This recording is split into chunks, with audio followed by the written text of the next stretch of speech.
Namaskar. I'm a movie star. I'm 51 years of age. And I don't use Botox as yet. So I'm clean, but I do behave like you saw, like a 21-year-old in my movies. Yeah, I do that. I sell dreams, and I peddle love to millions of people back home in India who assume that I'm the best lover in the world. If you don't tell anyone, I'm going to tell you I'm not, but I never let that assumption go away. I've also been made to understand there are lots of you here who haven't seen my work, and I feel really sad for you.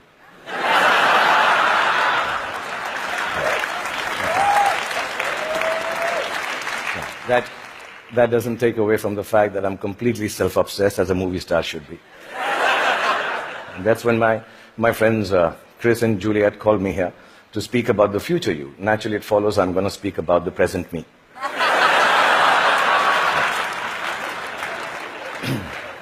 Because I truly believe that humanity is a lot like me. It is. It's an aging movie star, grappling with all the newness around itself, wondering whether it got it right in the first place, and still trying to find a way to keep on shining regardless. I was born in a refugee colony in the capital city of India, New Delhi. And my father was a freedom fighter. My mother was, well, just a fighter like mothers are. And much like the original Homo sapiens, we struggled to survive. When I was in my early 20s, I lost both my parents, which I must admit seems a bit careless of me now.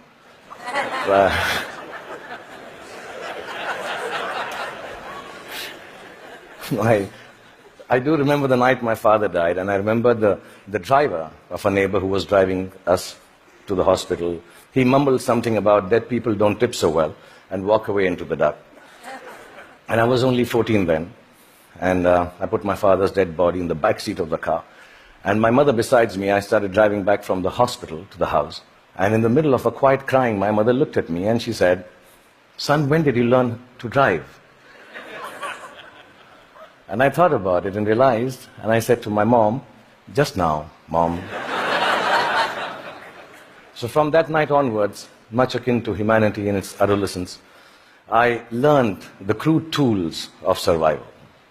And the framework of life was very, very simple then, to be honest. I thought, you just ate what you got and did whatever you were told to do. I thought celiac was a vegetable.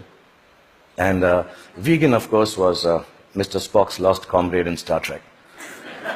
You married the first girl that you dated, and you were a techie if you could fix the carburetor in your car. I really thought that gay was a sophisticated English word for happy. And lesbian, of course, was the capital of Portugal, as you all know. That was it. So we relied on systems created through the toil and sacrifice of generations before to protect us. And we felt that governments actually worked for our betterment. Science was simple and logical. Apple was still then just a fruit, owned by Eve first and then Newton, not by Steve Jobs. Till then, it was... And Eureka is what you screamed when you wanted to run naked on the streets. You went wherever life took you for work, and people were mostly welcoming of you. Migration was a term then still reserved for Siberian cranes, not human beings. Most importantly, you were who you were, and you said what you thought. Then in my late 20s, I shifted to the sprawling metropolis of Mumbai, and my framework, like the newly industrialized aspirational humanity, began to alter. In the urban rush for a new, more embellished survival, things started to look a little different. I met people who had descended from all over the world. Faces, races, genders, moneylenders. Definitions became more and more fluid. Work began to define you at that time in an overwhelmingly equalizing manner. And all the systems started to feel less reliable to me, almost too thick to hold on to the diversity of mankind and the human need to progress and grow. Ideas were flowing with more freedom and speed. And I experienced the miracle of human innovation and cooperation. And my own creativity, when supported by the resourcefulness of this collective endeavor, catapulted me into superstardom. I started to feel that I had arrived. And generally, by the time I was 40, I was really, really flying. I was all over the place. I'd done 50 films by then, and 200 songs. And I'd been knighted by the Malaysians. I'd been given the highest civil honor by the French government, the title of which, for the life of me, I can't pronounce even till now. So I'm sorry, France, and thank you, France, for doing that. But much bigger than that, I got to meet Angelina Jolie, yeah. For 2.5 seconds. And I'm sure she also remembers that encounter somewhere. Okay, maybe not. And I sat next to Hannah Montana on a round dinner table with her back towards me most of the time. Like I said, I was flying from Miley to Jolie. And humanity was soaring with me. We were both pretty much flying off the handle, actually. And then you all know what happened. The internet happened. I was in my late 40s, and I started tweeting like a canary in a birdcage.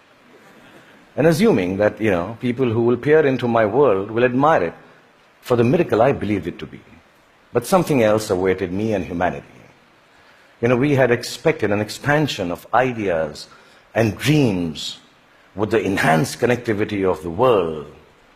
We had not bargained for the village-like enclosure of thought, of judgment, of definition that flowed from the same place that freedom and revolution was taking place in. Everything I said took a new meaning.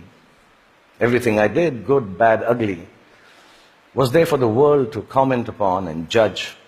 As a matter of fact, everything I didn't say or do also met with the same fate.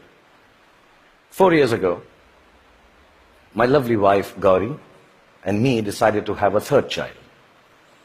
It was claimed on the net that he was the love child of a first child who was 15 years old. Apparently, he had sown his wild oats with a girl while driving her car in Romania. And yeah, there was a fake video to go with it.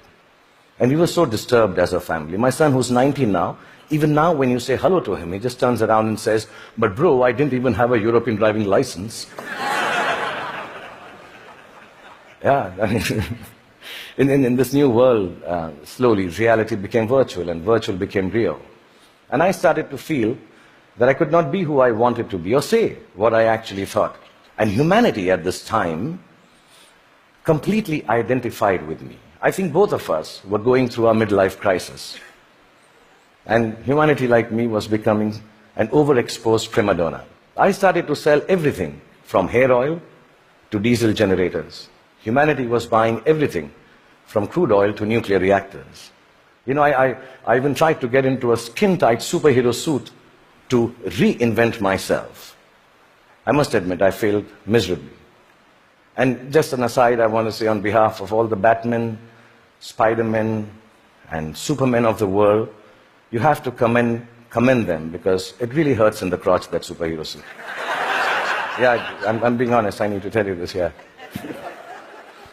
Really. And accidentally, I happened to even invent a new dance form, which I didn't realize, and it became a rage. So if it's all right, and you've seen a bit of me, so I'm quite shameless, I'll show you. It was called the Lungi dance. So if it's all right with you, I'll just show you. I'm talented otherwise, yeah. So it went something like this. Lungi dance, lungi dance, lungi dance, lungi dance, lungi dance, lungi dance, lungi dance, lungi dance, lungi dance, lungi dance, lungi dance, lungi. That's it. It became a rage. It really did. Like you noticed, nobody could make any sense of what was happening except me. And I didn't give a damn, really, because the whole world and whole humanity seemed as confused and lost as I was. I didn't give up then. I even tried to reconstruct my identity on the social media like everyone else does. I thought if I put on philosophical tweets out there, people will think I'm with it. But some of the responses I got for those tweets were extremely confusing acronyms, which I didn't understand. ROFL, LOL. Adidas, somebody wrote back to one of my more thought-provoking tweets. And I was wondering, why would you name a sneaker? I mean, why would you write back a name of a sneaker to me? And I asked my 16-year-old daughter, and she enlightened me. Adidas now means, all day I dream about sex. So really, I don't know if you know that. And so I wrote back, WTF in bold to Mr. Adidas.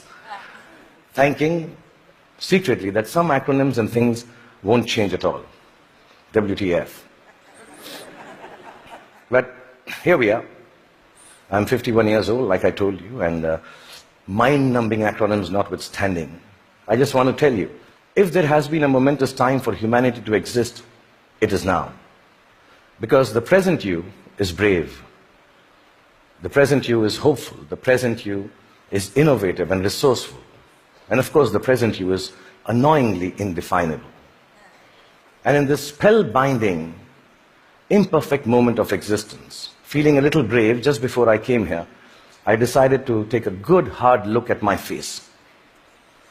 And I realized that I'm beginning to look more and more like the wax statue of me at Madame Tussauds. Yeah, and in that moment of realization, I asked the most central and pertinent question to humanity and me. Do I need to fix my face? Really, I'm an actor, like I told you, a modern expression of human creativity. The land I come from is the source of inexplicable but very simple spirituality. In its immense generosity, India decided somehow that I, the Muslim son of a broke freedom fighter, who accidentally ventured into the business of selling dreams, should become its king of romance, the Badshah of Bollywood, the greatest lover the country has ever seen. With this face. Yeah, which has alternately been described as ugly, unconventional, and strangely, not chocolatey enough. Yeah. The people of this ancient land embraced me in their limitless love. And I've learned from these people that neither power nor poverty can make your life more magical or less torturous. I've learned from the people of my country that the dignity of a life, a human being, a culture, a religion, a country, actually resides in its ability for grace and compassion. I've learned that whatever moves you, whatever urges you to create, to build, whatever keeps you from failing, whatever helps you survive, is perhaps the oldest and the simplest emotion known to mankind. And that is love. A mystic poet from my land famously wrote, Pothi padi padi jug bhaya, pandit bhaya na koi. Pothi padi padi jug bhaya, bhaya na pandit koi. Dhai aakhar prem ke, pade so pandit hoy. Which loosely translates into that whatever, yeah, if you know Hindi, please clap. Yeah, it's very difficult to remember. Which loosely translates into actually saying that all the books of knowledge that you might read and then go ahead and impart your knowledge through innovation, through creativity, through technology. But mankind will never be the wiser about its future unless it is coupled with a sense of love and compassion for their fellow beings. The 2.5 alphabets which form the word prem, which means love, if you're able to understand that and practice it, that itself is enough to enlighten mankind. So I truly believe the future you has to be a you that loves. Otherwise, it will cease to flourish. It will perish in its own self-absorption. So you may use your power to build walls and keep people outside. Or you may use it to break barriers and welcome them in. You may use your faith to make people afraid and terrify them into submission. Or you can use it to give courage to people so they rise to the greatest heights of enlightenment. You can use your energy to build nuclear bombs and spread the darkness of destruction, or you can use it to spread the joy of light to millions. You may filthy up your oceans callously and cut down all the forests. You can destroy their ecology, or tend to them with love and regenerate life from their waters and trees. You may land on Mars and build armed citadels, or you may look for life forms and species to learn from and respect. And you can use all the monies that we all have earned to wage futile